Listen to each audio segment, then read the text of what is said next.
आज की online classes में हम नॉर्मेलिटी के बारे में चर्चा करेंगे।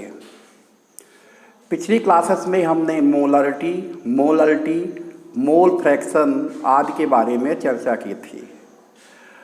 किसी भी सॉल्यूशन के कंसंट्रेशन को एक्सप्रेस करने के लिए जैसे मोलरिटी का यूज करते हैं, मोलरिटी का यूज करते हैं, मोल फ्रैक्शन का यूज करते हैं, उसी तरीके से एक मेथड नॉर्मेलिटी भी है।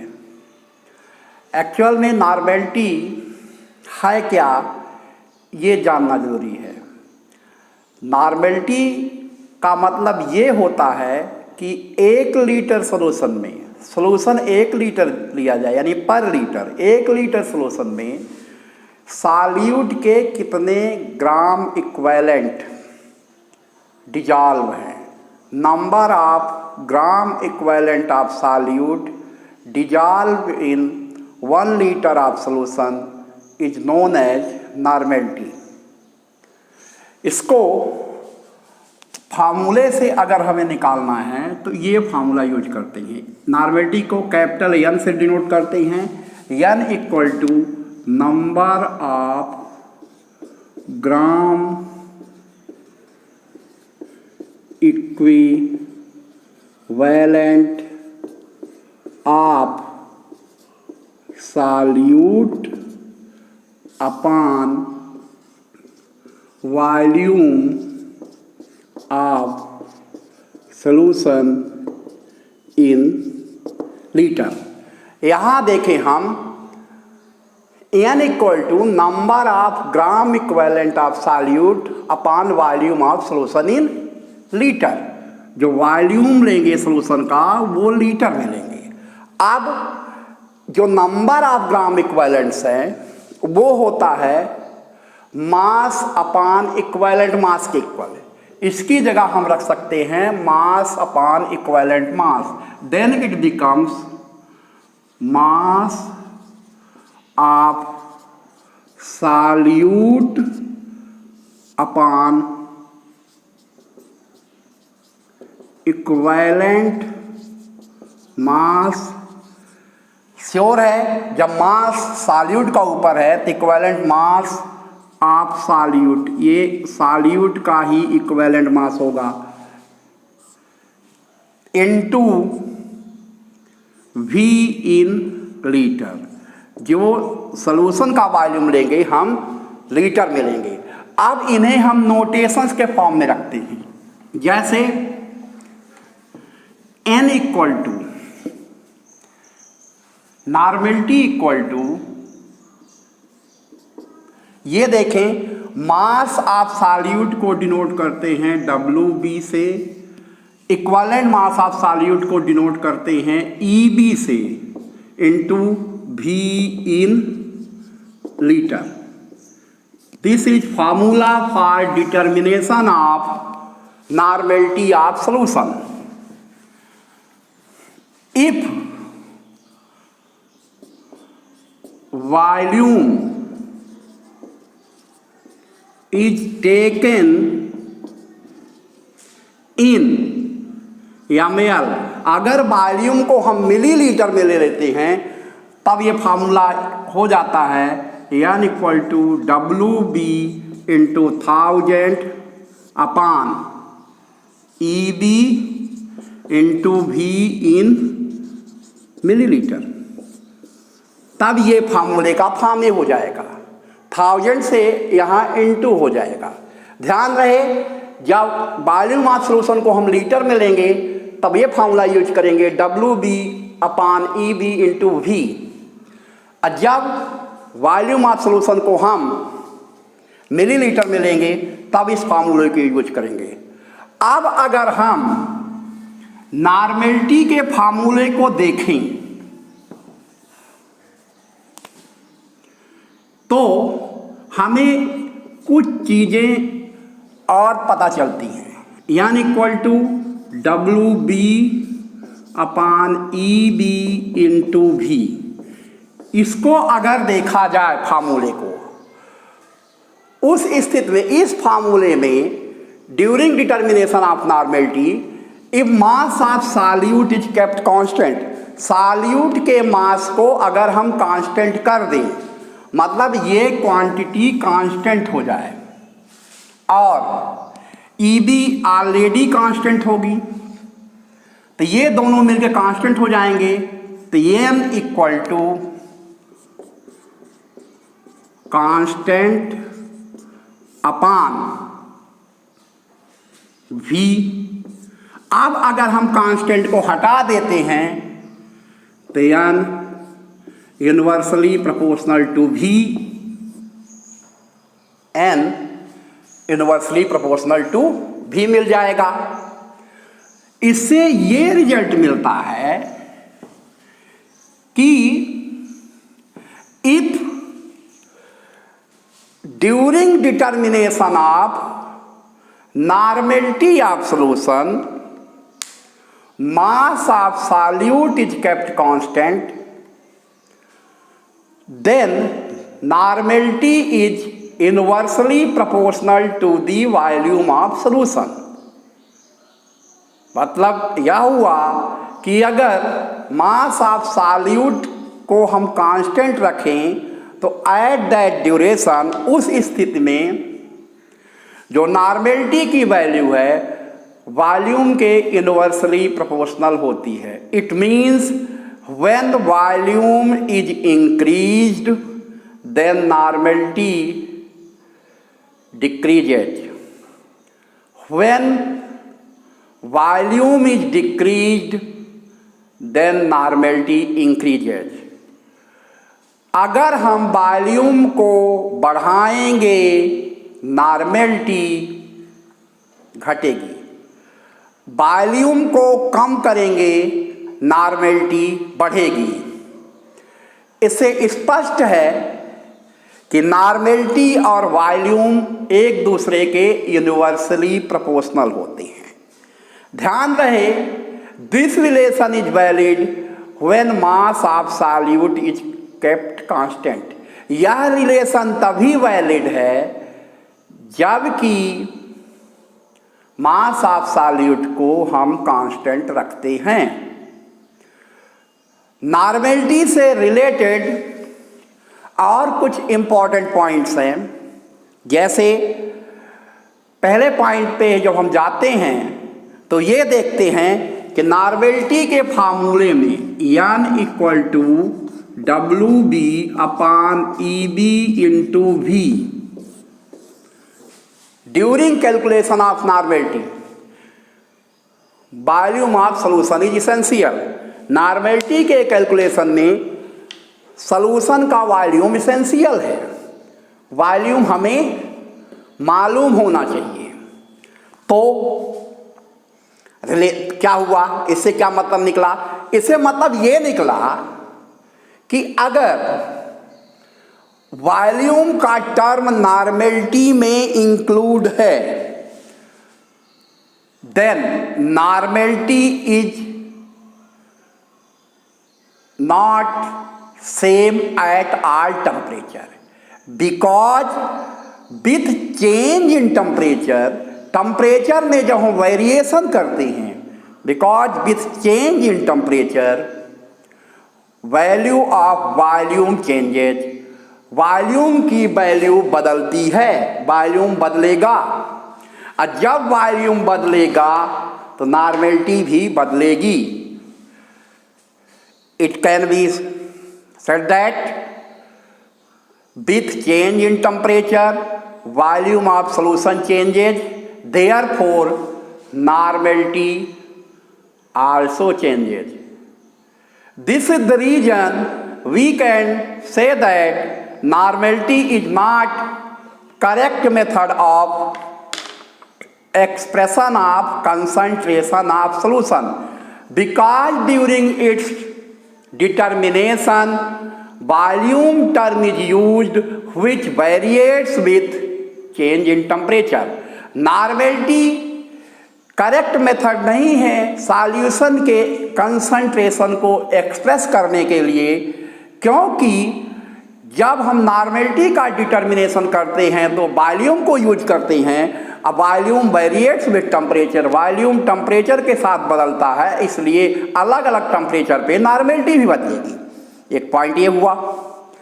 दूसरे पॉइंट पे अगर हम जाते हैं, वी नो दैट, हम जानते हैं normality n equal to constant upon v, it means nv equal to k।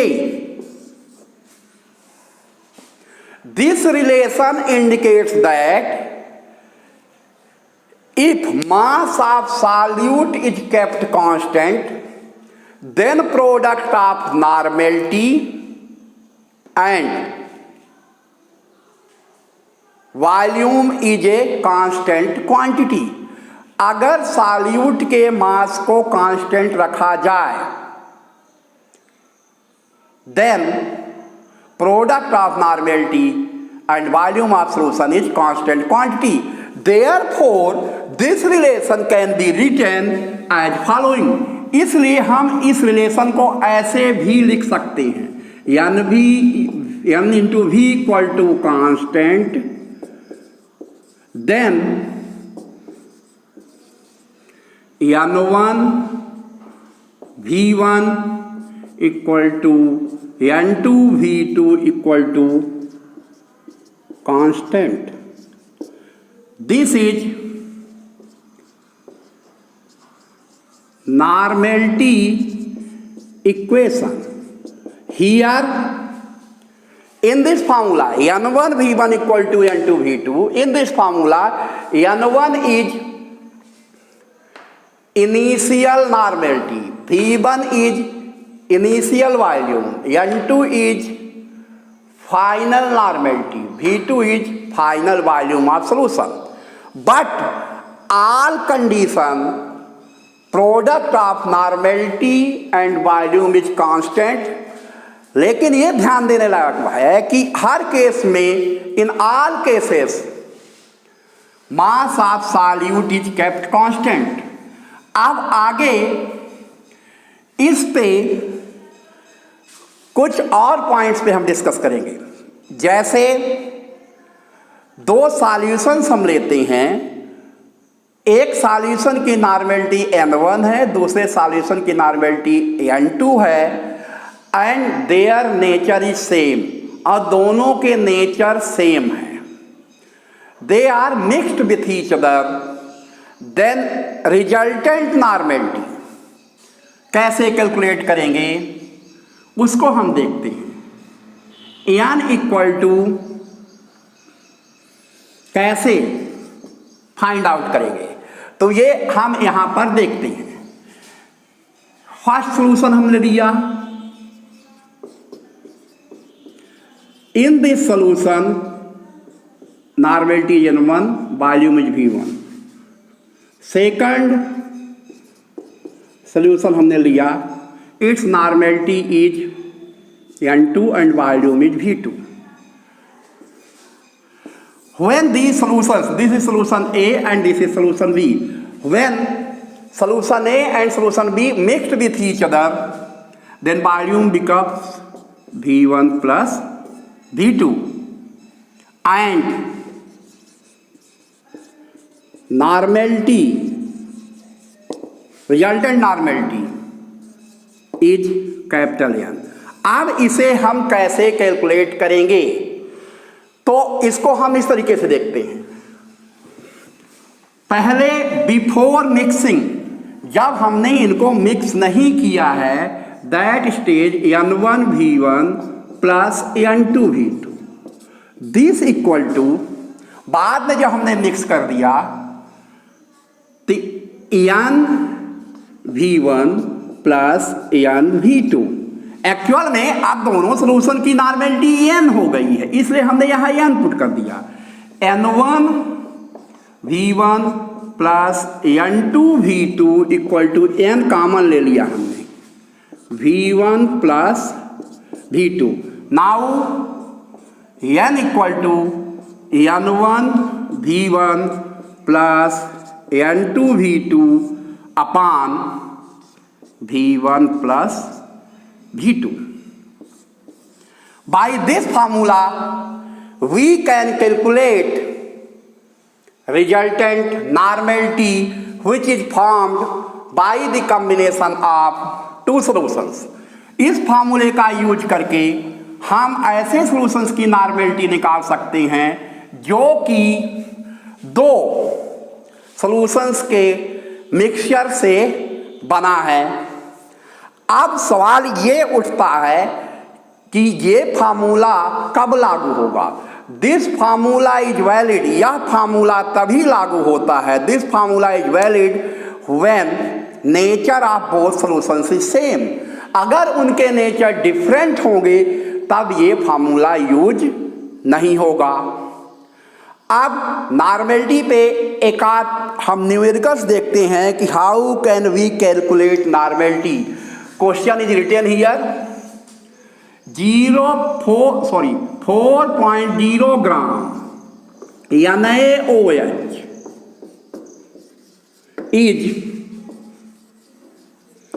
dissolved in 500 milliliter solution.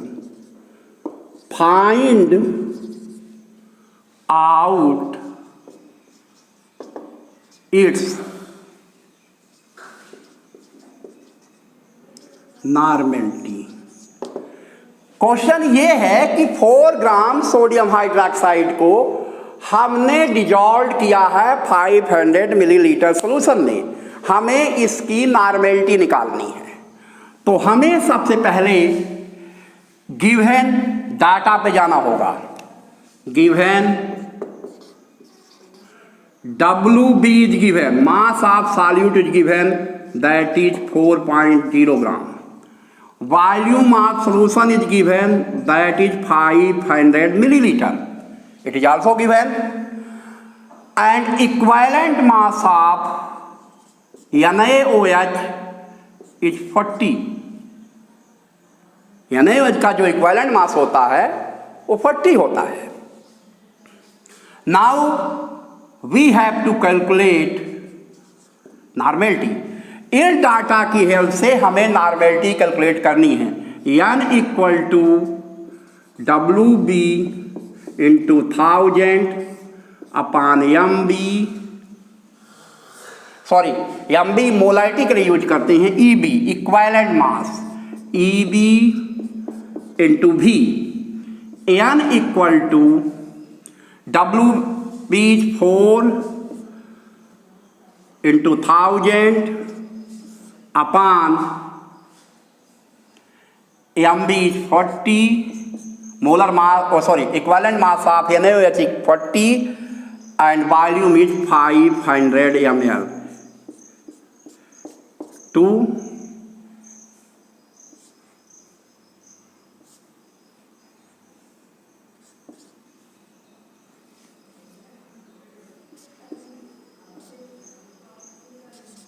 this equal to 1/5. It means answer is N/5. It means normality of such solution is 1/5। ऐसे solution की normality 1/5 होगी। फिर से देख के हम समझा देते हैं। मास ऑफ सॉल्यूट 4 ग्राम है, वॉल्यूम 500 ml है, equivalent mass of NaOH 40 gram. You have to calculate normality. Here N equal to WB into 1000 upon EB into V। Here WB is given, that is 4 gram into 1000, equivalent mass is 40 upon 500। इसको जो हमने calculate किया उस condition में हमारी जो value आ रही है दैट इज 1/5। ये वैल्यू नॉर्मेलिटी होगी NaOH सॉल्यूशन की इन विच 4 gram of NaOH is present in 500 millilitre of solution. Last point normality के बारे में बताना चाहूँगा कि अगर किसी भी सॉल्यूशन की नॉर्मेलिटी 1 होती है तो उसे नॉर्मल सॉल्यूशन कहते हैं। ऐसे ही ध्यान रखिएगा, अगर किसी भी सॉल्यूशन की मोलारिटी 1 होती है then it is known as molar solution, और अगर किसी भी सॉल्यूशन की मोलारिटी 1 होती है तो उसको मोलर सॉल्यूशन कहते हैं। ध्यान रहे, normality is 1 then it is normal solution, molarity is 1 then it is molar solution, molarity is 1 then it is molar solution. In the same way, if normality is 0.5 then it is semi-normal solution. Molarity is 0.5 then it is semi-molar solution. Molarity is 0.5 then it is semi molar solution.